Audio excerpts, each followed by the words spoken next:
I never thought this change was going to happen. I didn't think I needed to make a change. I love my life. I was living it up. And I took all these 45, 50, 55-year-old businessmen out there, and maybe they're in my predicament. But the thing is, they don't realize it. And they probably won't realize it until they have a major issue. And with me, it was a heart issue.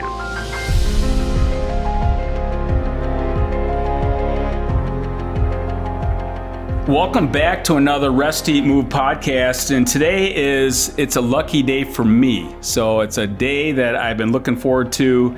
And I have one of my all-time best buddies, Mr. Marty Hall, with me today. And I'm going to give you a little backstory on Marty. So Marty and I grew up in Lansing, and we grew up about 5 houses apart. And he moved in 4th grade, and just before the summer of 4th grade, and I moved in the summer of 4th grade. So we've known each other, went to Luton Elementary School, Dwight Rich Junior High School, and then Sexton High School. And then he went off to college to Ferris, and he is a Ferris State Bulldog, and he's got that logo on his shirt. And he has many, many friends that I've been introduced to by Marty up from Ferris, and again, many close friends along the way. And when he got out of college at Ferris, he had a business finance degree, and he went to work for General Motors way back in the day. And I remember his first car, he had this black Tornado, and everybody was envious of this amazing black Tornado. He has an amazing family. He's been married to his wife, Patty, for, gosh, how many years now? Don't put me on the spot. 30 plus. It's a while. And then he has 3 beautiful kids, Ashley, Abby, and Robert. So anyway, it's really exciting to have Marty here today. And the reason we want to talk about podcasts, a couple podcasts ago, I talked about the secret of change and how do you change lifestyles. And Mr. Hall and I have been talking for many, many years and doing many things together. And we started talking more about his health. And so from there, I just want to hand it off to him, give you a little backstory. And then we're just going to have an open dialogue about some of the things he's gone through, which I thought is, I think, very advantageous for many people out there that we talk to about how do I change some of these things? Realistically, how do I do it? And so that's why I thought it'd be a good idea to bring Marty in today talking about some of the journey he's been on. So welcome, my friend. Well, thank you for having me. Yeah, we've been talking about this for a little while. And I never thought I'd be on a podcast, but at first I wasn't so sure I wanted to be on a podcast, but then I realized that this may be beneficial for a lot of people, particularly people that are in my predicament, which was really more alcohol driven than anything else. So I'm ready to share what I can, try to help someone else. Yeah, and again, I think that's what you and I first discussed, like, what would this look like? And I was like, well, just have a conversation about what you've been going through. I think if you go back in time, tell me a little bit about your history and about your health and what your goals are and things like that. Well, like you mentioned earlier, we've known each other, other than Mark Smith, another good friend of mine. You're the longest friend that I've had on the planet. And we've done a lot of stuff together over the years. Obviously the sports that we've played, and all that kind of stuff has kind of led off to what's happening here with me. And I went off to college, obviously, and then we always remained in contact. But then I joined a fraternity in college, and I had some of the best times of my life. And I wouldn't trade those times for anything, to be honest with you. I met some great people. Those are the people that are my closest friends today. And always alcohol was always part of the mix. So, I'm not a social drinker in the fact that I'm going to come and sit around a bar and have a couple of beers. But when I get together with my buddies, it flows. And it got to the point where it was really affecting my health. My blood pressure was through the roof. I had an the sad part about it is I had an angioplasty or a heart catheterization probably about 12 years ago, and that should have been a wake-up call. But you go on with your life. Your kids are growing up. You're still running. You're going on golf trips. You're really living your life the way it was. No changes. And as you know, I'm an all or nothing guy. Either I put my heart into something or I don't do it at all. And I dabbled around in this thing, and that just doesn't work. You have to, set a target for yourself. You have to be able to really have a goal. And then I had a second angioplasty done, and it was a spur of the moment thing when I had short breath around the mall, and I knew something was up. Tried to get into the cardiologist, and it was almost impossible to get into see a cardiologist in the Detroit area without an appointment. So finally, I went to my regular doctor, and he basically turned me around and went to the hospital. I checked into the hospital that night, they knew that right then and there they were going to have to do surgery. And so I'm laying up in that hospital all by myself, COVID, and the light hit that this is not how I should be living. Is this my last time I'm going to see my family? I mean, you never know. I mean, once again, you're going through the wrist and that type of thing, but you just never know. And I just felt that there were some changes that needed to be made. And that kind of got us to talking. And that's when it really hit me, is when I came here with my wife and we sat with you in this room, and you were almost in tears, wondering what the heck is going on with this guy. This is my business. He's grown up. He knows this stuff. Why isn't he doing it? Mm-hmm. And plus, my daughter's a doctor. So right. What am I doing? I got to somehow push myself to where at least I gave it a shot. And then I went into your 90-day challenge. And here we are today. So let's go back in time just a little bit more. So your father died at... My father died at 61 years old, heart disease. And you just turned 64 yesterday. Correct. And so one of the things I was kind of laying out there, we talk a lot about your why, what's the driver? And what I got emotional is I've known you and Patty forever, and your kids. And I look at you didn't really get to share your dad with anybody, right? And so I looked at, sometimes I'm like, okay, I look at, he needs to be able to think about not only his own health and his future with his family, but also their future without you. So that's what got me emotional. It's like, I can't even imagine them not having you so you weren't really as worried about me as you were the family. Well, you know what's going on lately, but the last thing I want to do is a eulogy for you. Yeah, and you've gone through a lot of those. We've been through that. And so I kept thinking, I don't want to be that guy. And, we have some amazing friends. But I thought to myself, enough's enough. I got to say what it's in my heart. And I got to shock him, because if I don't say something, I would kind of regret that, forever. So that's why when I got emotional, I was like, I got to tell you what I think. And this is what I do for a living. That's what I've done my whole life. So that's what led us to the 90-day challenge. And one of the things you and I talked many times is that you just said it, I'm an all or none guy. But I said, imagine if you did a challenge for 90 days. And I go, this is really going to be hard. But I want to uncover what you could feel like in 90 days. So we'll talk a little bit about the 90-day challenge. Well, the 90-day challenge, I have never been on a diet in my life. except back in the wrestling days. And that wasn't really a diet. That was just a crash, lose weight. We're starving ourselves. Not good habits. Right. But I had never, ever been on any type of a plan like that before. So, I had hesitations about it because, I have a lot of social activity. Social activity is what kills me. Not the eat, the move, the eat. The eat, the move, the rest. It's the drink.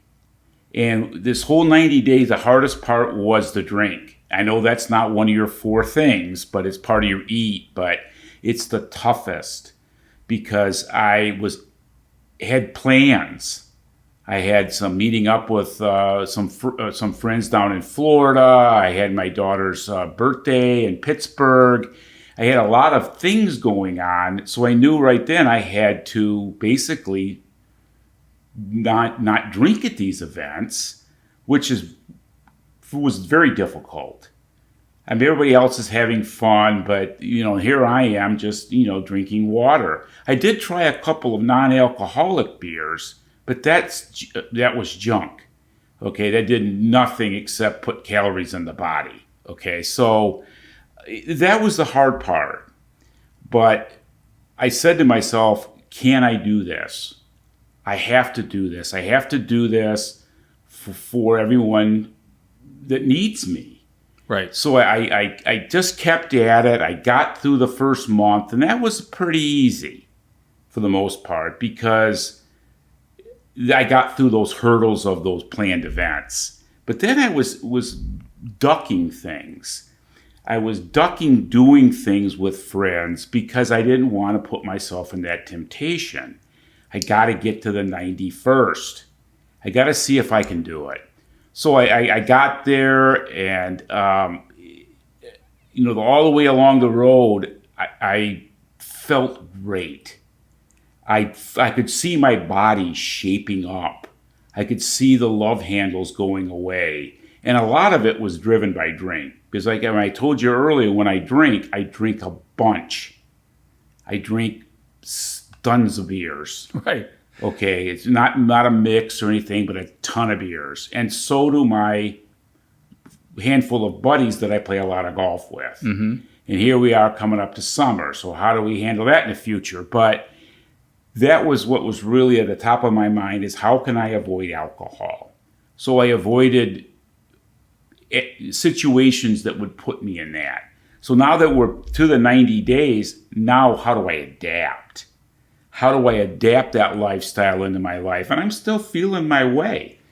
Yeah, so let's stop for just a second. So during the 90 days, you said that probably the first month was not as difficult.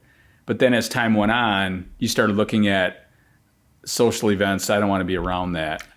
So one of the things I've talked to you a little bit about, so what makes it, so how did you feel when you went to a social event but you didn't drink? What was the difference there? Well, I guess you kind of wonder, why do people drink?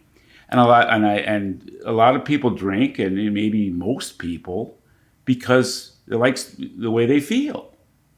They may be more relaxed, or maybe they just feel just more comfortable in the environment, loosen up a little bit.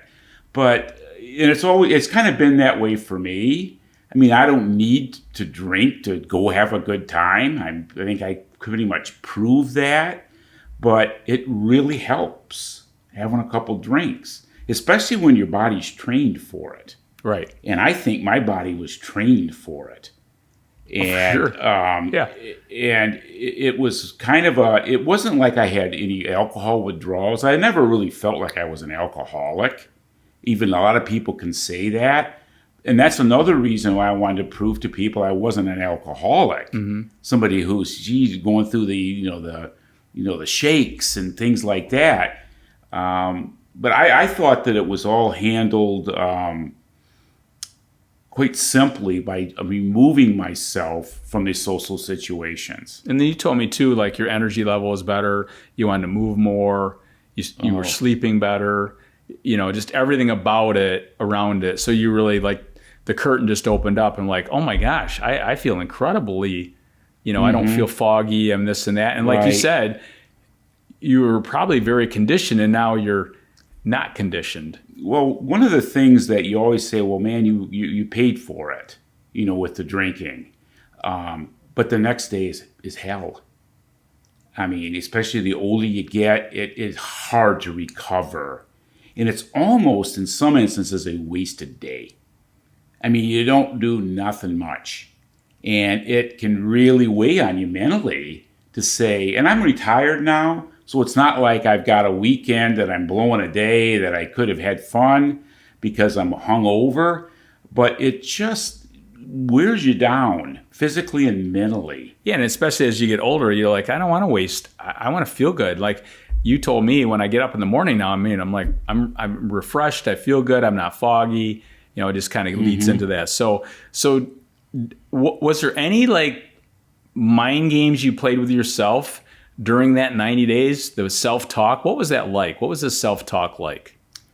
Well, a lot of the self-talk was really centered around how can I develop habits?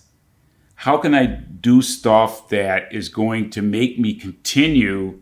Because it's not the drinking thing. It's by giving that up, how you feel and how you look. And how do I continue to build on that? And oatmeal on the run every day. I crave it now. I'd rather eat dates, figs, stuff like that than what I eat. Because once again, the 98-day challenge wasn't just alcohol. Right. It was 95% inside the target. In fact, we were up north that time, and you said this isn't in the 95%. Right. Okay. That brownie is not there, okay? It was a challenge, right? So, right, but it's eating like that. And it got to the point where I really, really loved those foods. I loved the snacks. I loved, my wife is always on board. Right. She's probably my number one advocate. Yeah, Patty's dialed in. And that's another person who's looking out for my health, and I'm letting her down. In fact, she came up to me and she hugged me like 60 to 70 days into it. She said, I haven't been able to put my arms around you and hug you like this in years. Because, I probably lost 15, 20 pounds.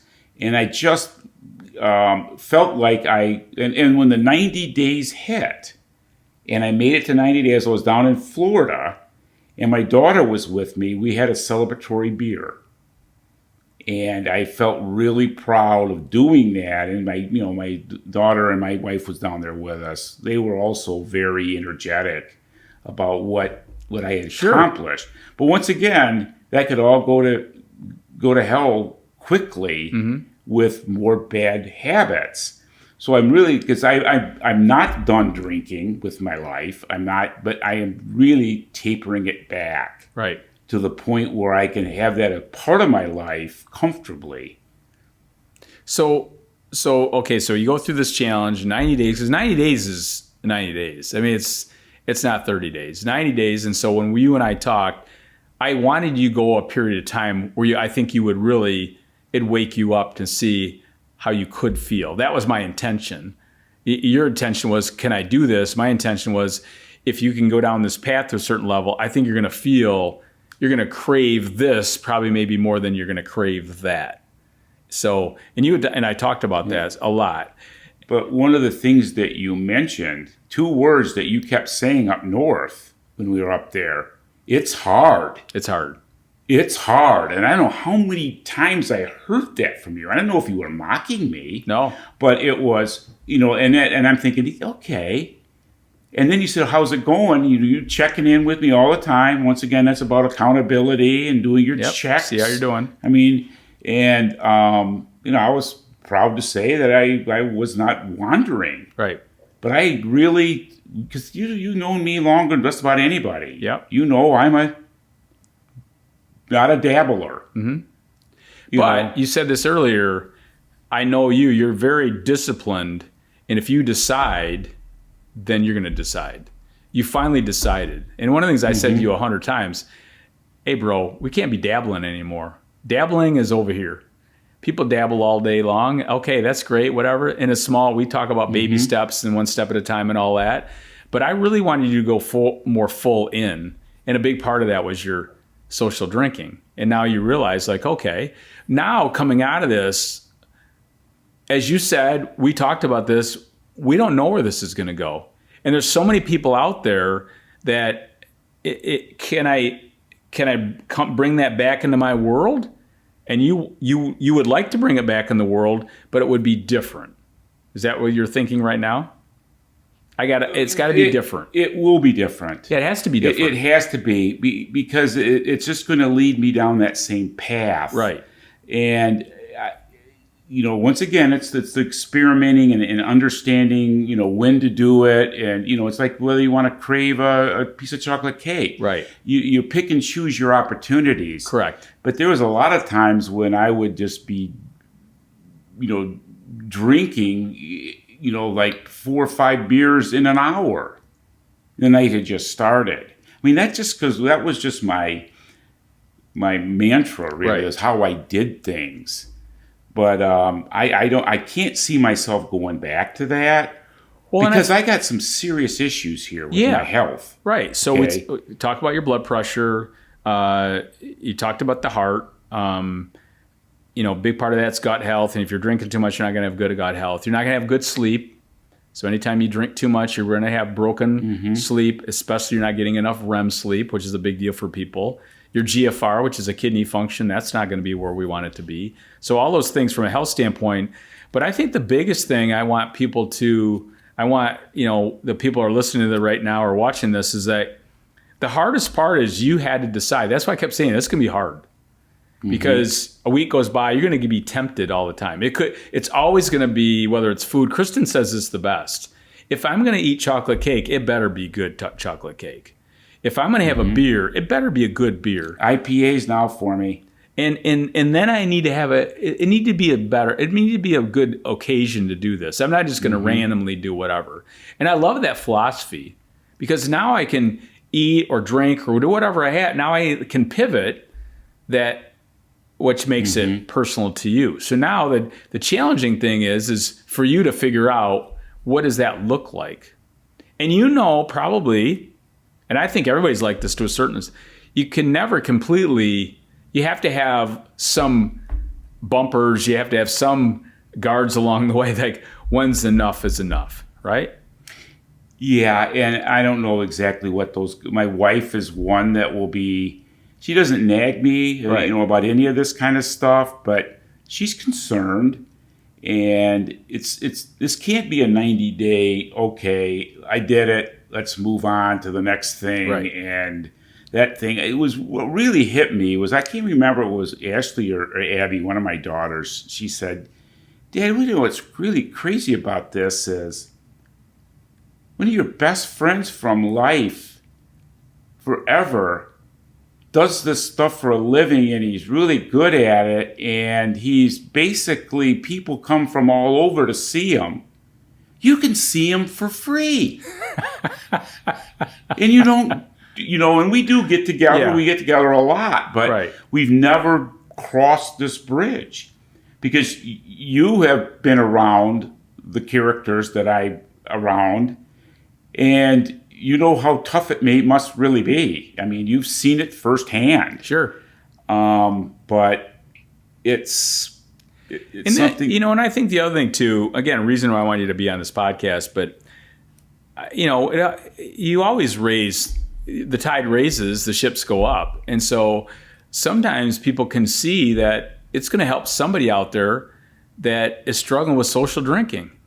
And they don't know, and I have some friends that can't drink, period. My dad was one of them. My dad was an alcoholic, and my dad went to Brighton for 6 weeks, and he came back. And I remember like this third or fourth day he's home, and, really proud of him. You know my father. And he says to me, I think I have to change my circle of friends. And I never thought of it that way, but I don't think you need to change your circle of friends, but he goes, but it puts me in bad environments. I said, well, maybe initially, Dad, but then over time, he said it didn't matter who he was around because he'd already made that decision. It didn't matter what was, but initially he needed to have a little bit more support systems around him. And maybe that's kind of what you're thinking about too, is like my support systems around me, they know what you've been going through. So instead of just kind of, here you go, let's pick and choose. Well, your dad was a socialite.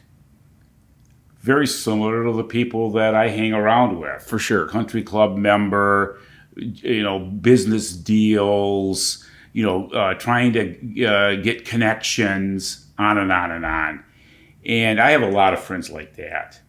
And I remember when you made the point of hooking up and doing this podcast. We were talking late at night one night and said, man, this would really help people. And then I thought about it. I wasn't keen on it. You know that. Sure. I just... Yeah. And then all of a sudden I thought this could, all the insurance salesmen, the businessmen, the people working deals, the golfers, the fraternity folks, all these guys that have basically feel really comfortable with a drink in their hand. Mm-hmm. And it's, for the most part, served them well.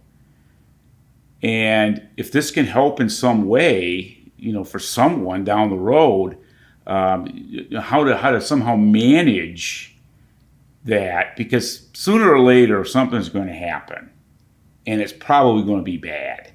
Yeah, and I think the other thing too, you and I discussed, is like, everybody has their own life to live, and nobody has to judge or whatever. But the bottom line is kind of what do you want that future to look like? How do you feel? Do people really feel good? We were asking the question the other day about aging. How many people want to live to 100?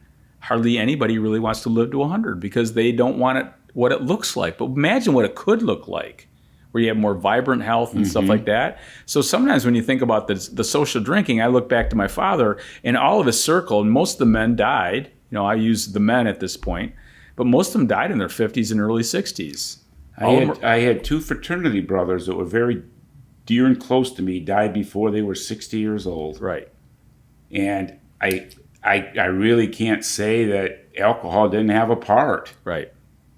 And, I just lost my brother-in-law at 60. So, and I lost my other brother-in-law at 65 and my neighbor at 67. So a lot of, again, we'll go back to men and women, but I think the social drinking thing is, number one, is what's the awareness like? I mean, that's the point of this podcast today, create some awareness around it, that it is possible to change your thinking about it. And then where it comes in the future, we don't quite know, but I liked what you said earlier. It kind of experiments. You try this, you do this. I see what works for me. I can't have my cake on my special occasions, but it better be good cake. Or if I want my beer, it better be the beer I want at the occasion, versus just blindly going in and like, hey, I'm just going to keep drinking and whatever.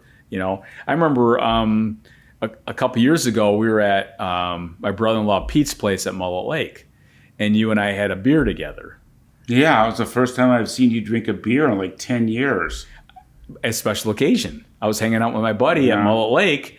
It was this, I don't really crave beer or alcohol, period, but sometimes I like to have a cocktail, but it better, like Kristen's philosophy, it better be something, because I don't really like how I feel the next day, because I'm not conditioned to do that. I've done that enough in college, but at this point in my life, it is. But could you imagine the people who are conditioned to drink 20 to 25 beers? And you're talking about one or two? Right. And I tell you, I had a couple of drinks. My daughter came home for Memorial Day for my birthday, and I had a couple drinks. The next day, it was a kind of a hangover I wasn't expecting. Right, and just a couple of drinks. Right, and I would never have had a hangover like that 90 days ago. So it's that conditioning. Now you're conditioned more, and we just got done working out. We took a shower. We feel pretty good, right? So I think that's the whole message today, is like, okay, here I was. I had to recognize that maybe to keep going in this path, it wasn't going to be good. And who knows what would happen. We don't want that to even. And a big part of what we talk a lot about is prevention. How do we live the life we want to live, but also live the life you want to live, right? Yeah, I when you start looking at I never thought this change was going to happen. I didn't think I needed to make a change. I love my life. I was living it up. And then the second angioplasty was basically a laying there with COVID, nobody in there but me. Right. It's like, what's going on? And I just think that you somehow have to toe the line. And you know, and I talk about these 45, 50, 55-year-old businessmen out there, and maybe they're in my predicament. Mm-hmm.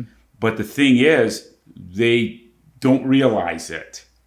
And they probably won't realize it until they have a major issue. And with me, it was a heart issue. Mm-hmm. And it could be a drunk driving. It could be an accident. It could be falling downstairs and breaking your neck. It could be a ton of different things because of, you know, the alcohol consumption. I remember my dad. We'll kind of wrap this up, but I remember my father got in a car accident with his Tornado way back in the day, and he broke his leg. Well, he doesn't even remember being in the car. And that was then the next, I think, couple of days later, he went to checked himself into Brighton Hospital. But he was lucky. I mean, he could have been killed, but he broke his leg.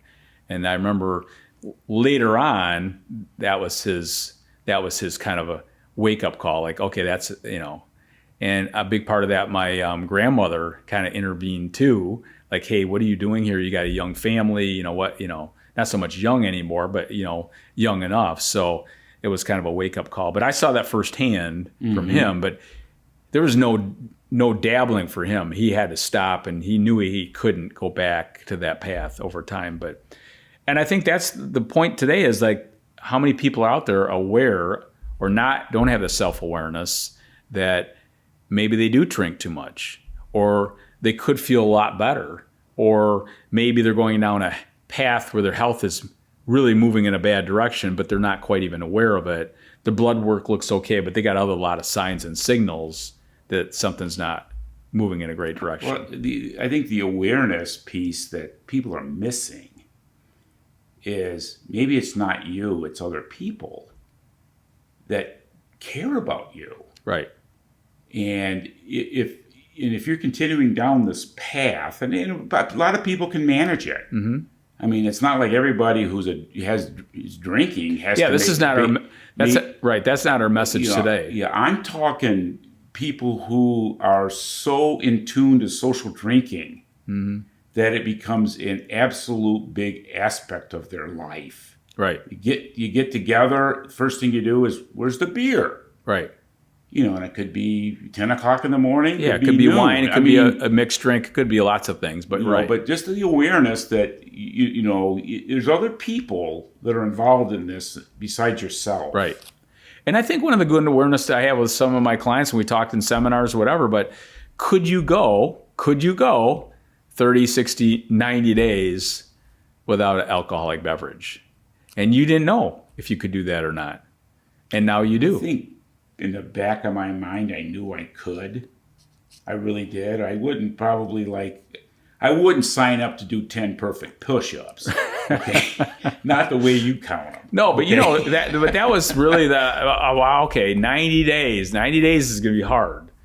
To be fair now, just, the 90-day challenge. And if you read Chris's book, the 90-day challenge is a lot more complex than I made it.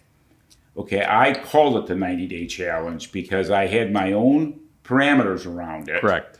And I said, I can't go off the deep end. You got to take a bite at a time. So I didn't do a lot of the absolute crazy workouts that are part of that. I did them, but I wasn't as religious as but that wasn't really our challenge. That wasn't part of mine. No, that really wasn't my challenge for you. My challenge was the alcohol. Mm-hmm.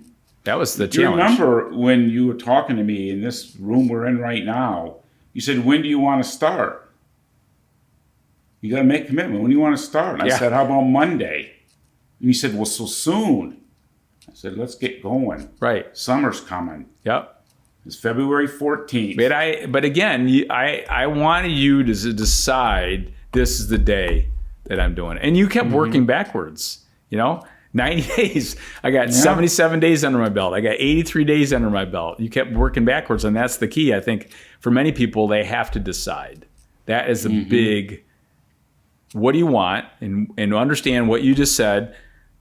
There's so much outside of people they don't understand. There's so many things outside of people that don't understand until they're gone. They really don't. And it's a thing that we try to uncover all the time, but people are needed in your life, and sometimes they're not. They're not being told that.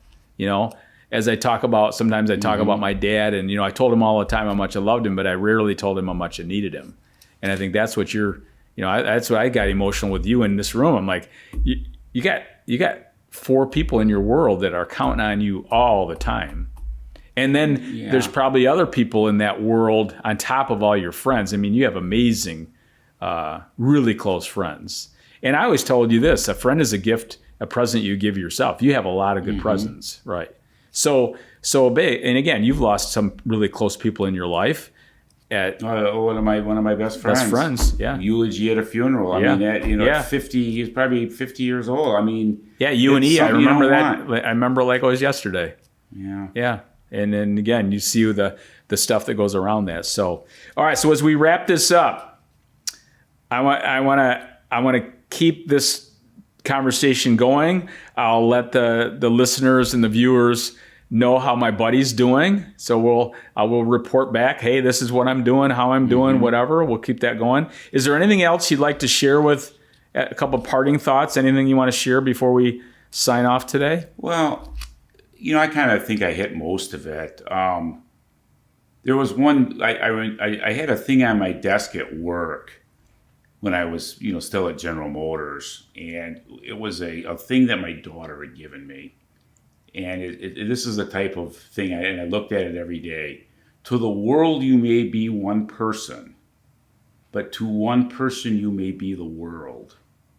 And when you start thinking about that, there's people that are counting on you. And if you're not making efforts to somehow be there for them, then you've missed the boat. You're not thinking right. And I think that it's unfortunate that it had to come to a second heart catheterization to really, maybe I was lucky to be even have that opportunity. Maybe it was a good thing to happen, but it shouldn't have to come to that. It shouldn't have to come to a life or death situation before you make changes in your life. And I think the big thing you said earlier too, it's building these habits along the way, and that's the goal moving forward, is what new habits is the big fella going to be taking. And a big part of that is my new habit is I'm going to be much more aware of events and what I'm doing, and make sure it's the good stuff in an environment that's worthwhile. Yeah. Well, thanks for having me today. Man, you were awesome. You rocked the house today. So again, thanks for joining. Because I think this conversation doesn't happen enough. You probably don't deal with too many drinkers, do you, on your job? Pretty much. Most people who drink probably aren't totally into the working out. It's incredible because a lot of people think they can out exercise or they have certain buckets. That's why we're really proponent of the resting, eating, and moving. And a lot of people work out hard, but then they play hard, and they're not getting enough sleep, or they're not, they're drinking too much alcohol, or whatever it might be. So it's a little bit. It's make sure you're getting those buckets. So when you say they're not those people, it's our world. If you look everywhere we go, alcohol is a big deal, and that's not our goal today. It's like not anti-alcohol. The goal is to have the awareness that, is it inflicting havoc to my life? Am I living my best life? We talk about, the mantra of the book is you have the power to feel your best. We want people to feel their best. And when they feel their best, they are their best. And that could be part of it. That's that lifestyle. So anyway, thanks for. All right. Well, thank you. Yeah, checking in, and we'll see you guys next time. Thanks for joining us.